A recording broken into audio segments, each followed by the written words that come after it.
Hello guys.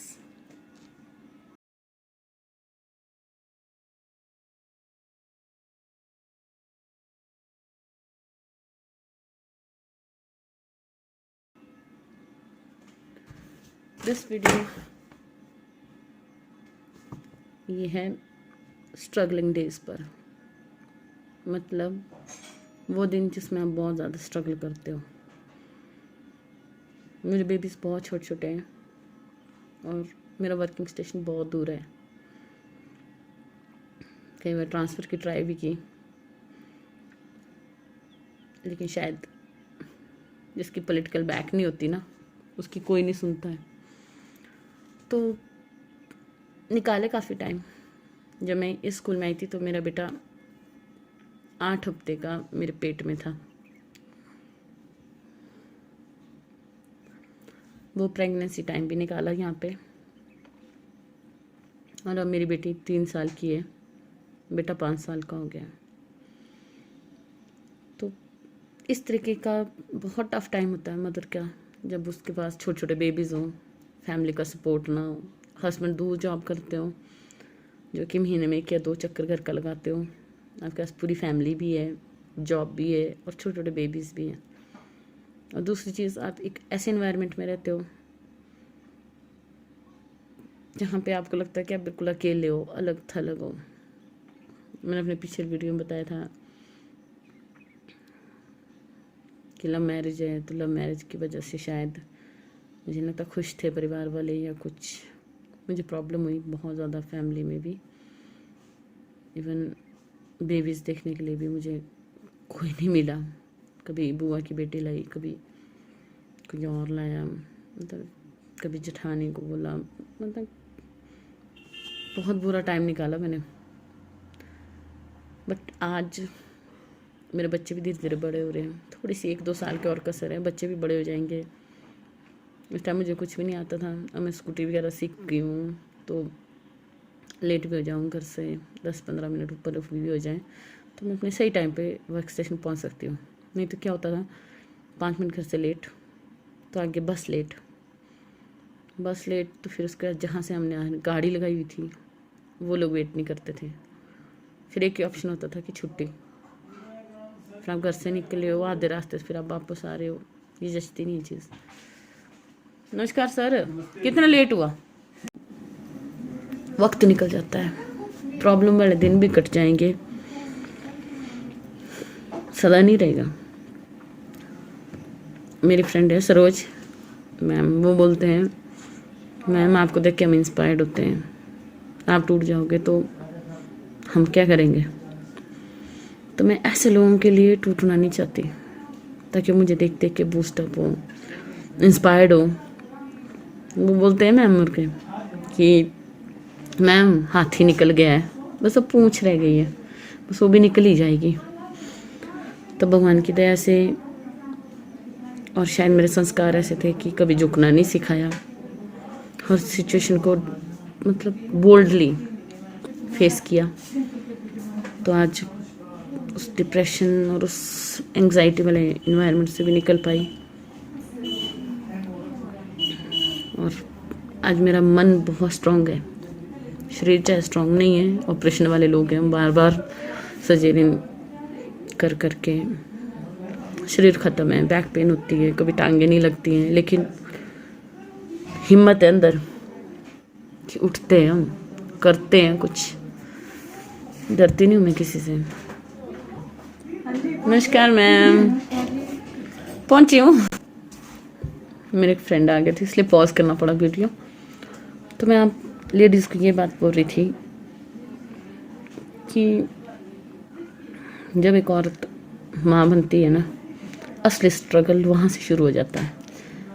जब आपको घर को भी साफ रखना है, मेहमानों को भी आते जाते देखना है, पति की भी सेवा करनी है, सास ससुर भी खुश चाहिए, आपके आंगन घर द्वार सब कुछ नीट एंड क्लीन भी चाहिए, और छोटे छोटे बेबीज़ की भी अच्छे से केयर करनी है। तो वो असल में स्ट्रगलिंग डेज है, जब आप पूरी रात जाग रहे हो, बच्चे को झुला रहे हो अकेले, फिर जब वो सोता है तो उस टाइम आँख लगती है आपकी।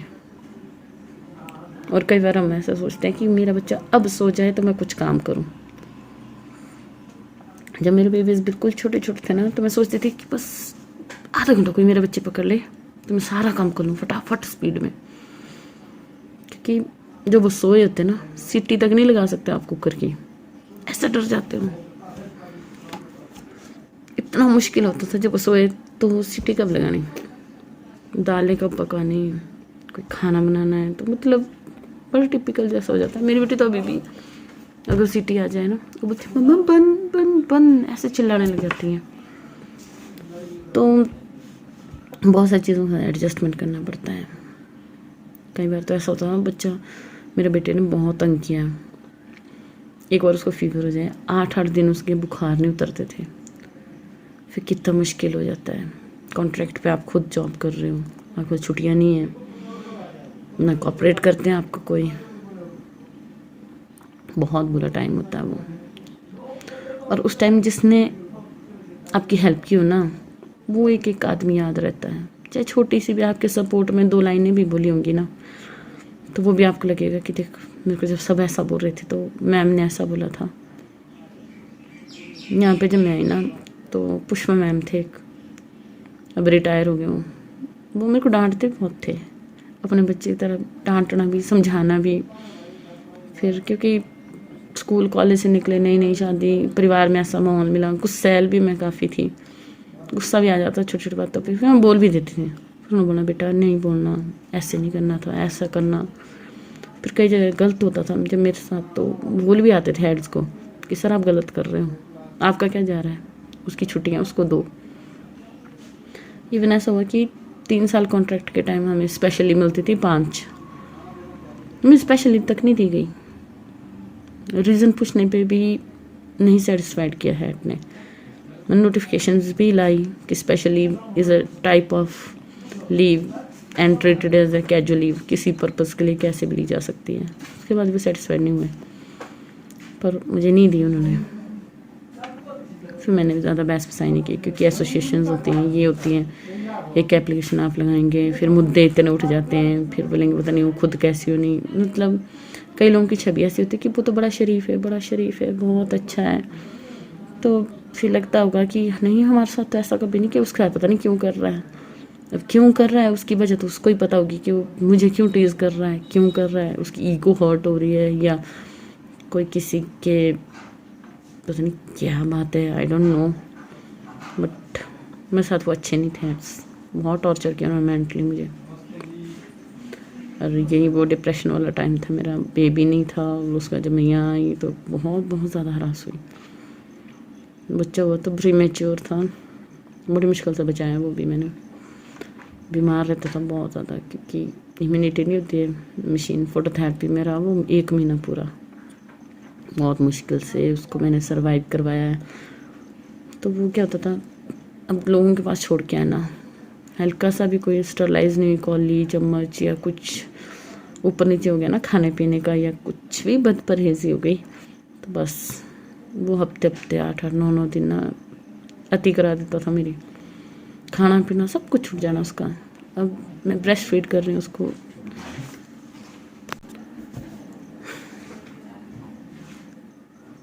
सब कुछ कर किया मैंने उस टाइम भी, अपना बच्चे को भी देखा, ब्रेस्ट फीड करना उसको, ऊपर का दूध तो पी नहीं रहा था वो, कोई जूस से फ्रूट्स भी नहीं दे सकता। अब 2-2.5 महीने का था वो, 2 महीने का छोड़ा था मैंने, क्योंकि उसकी बारी को मिलते थे 84 डेज़ छुट्टियाँ, 84 दिन।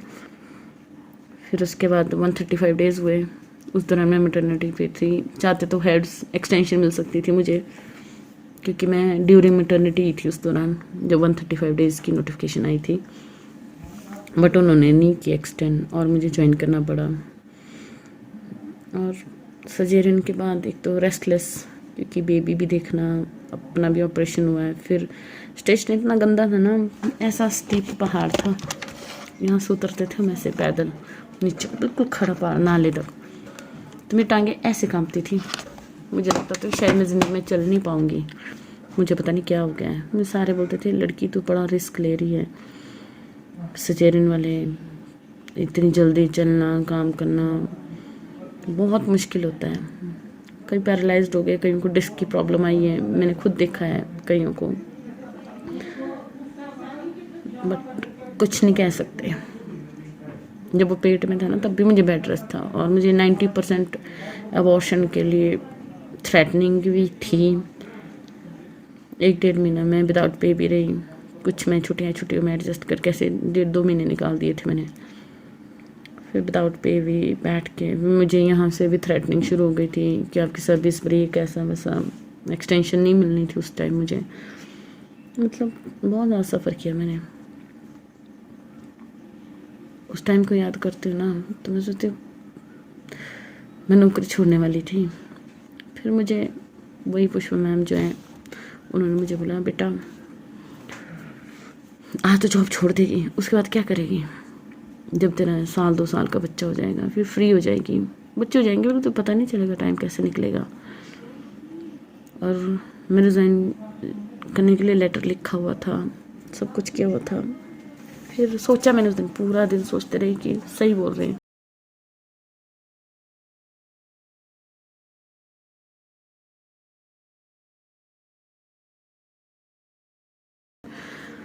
फिर उन्होंने अपनी स्टोरी बताई कि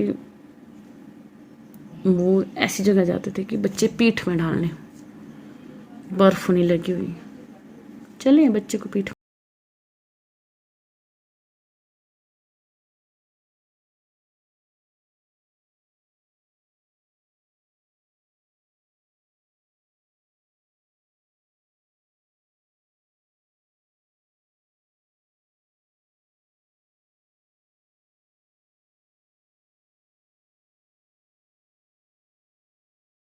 मैं तंग करने की, वो तंग करता नहीं, हम लड़ते रहे। एक वक्त आया कि मेरी लाइफ आज पीसफुल है, शांत हूँ, खुशहाल भी हूँ, घर भरा बच्चों से, 2 बच्चे प्यारे प्यारे भगवान के देन से, पति अच्छा है, अपना मकान वगैरह सब कुछ बना लिया है, गाड़ी है, स्कूटर है, सब कुछ है मेरे पास। मैं स्कूटी चलाती हूँ, इंडिपेंडेंट हूँ, मुझे आज किसी की ज़रूरत नहीं है। तो मैं सभी औरतों को बोलना चाहती हूँ कि हारना नहीं है, हिम्मत नहीं हारनी है। हर बुरे वक्त को हमने खुशी से झेला है। हम औरतों जितनी सहन शक्ति किसी के पास नहीं है। मैंने कहीं सुना कि जिस टाइम डिलीवरी होती है ना हमारी, वो जो पेन हम टॉलरेट करते हैं ना, कोई मर्द नहीं सह सकता। हार्ट फेलियर से मर जाना आदमी ने, अगर उतनी दर्द उसको होगी तो जब हम औरतों का नाम ही शक्ति है तो हमें कमज़ोर नहीं होना है, लड़ना है, स्ट्रांग बनना है, खुश रहना है। Salute to all womens, take care, stay beautiful, stay bold, और कभी भी अपनी सेल्फ रिस्पेक्ट के साथ कोई कॉम्प्रोमाइज़ नहीं करना है। कॉम्प्रोमाइज़ वहाँ करो जहाँ आपको लगता है कि रिश्ते बचाने या कुछ है, हार वहाँ खानी है, फालतू चीज़ों के लिए नहीं अपनी मान मर्यादा ख़त्म करनी है। जय हिंद, जय भारत।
हमने भी करना है, देखते हैं कितनी कैपेसिटी है हम में सहने की।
इसी में कितनी कैपेसिटी